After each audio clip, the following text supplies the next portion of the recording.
Right.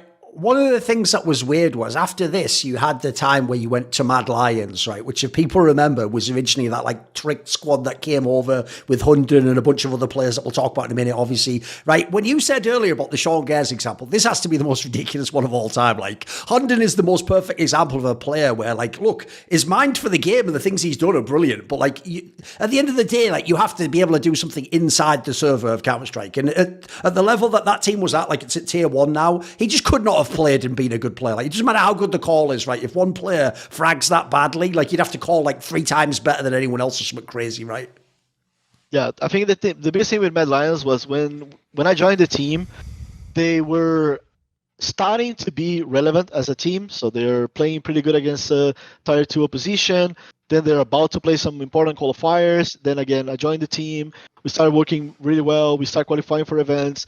And then once we played in Katowice, I think, and we started competing against tier 1 opposition more often, I think pretty much the whole team, to be quite transparent, like pretty much the whole team came to me and said, like, Lewis, if we want to be competitive and want to play against these guys, it is really hard to compete with a guy putting up these numbers. And yeah, 100 numbers were terrifying. Like, it was really hard for me to find an argument against that, also because I believe that and I experienced that with Sean Gares.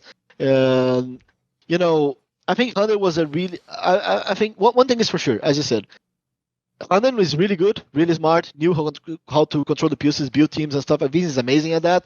But nowadays, I just don't think, like, as you said, and I just don't think like you can afford to have an IGL who's unable to put up numbers. Like, the game became like, you know, obviously the strategic part is so important, but if you're not able to shoot heads and stuff like that, it doesn't matter. Like, it literally doesn't matter. So I think when the team came to me and approached me that way, and I could tell that everybody was, you know, pretty much aligned about it. Nobody from the team was like hesitating about it. For me, it was pretty easy to decide that, yeah, we need to go a different road.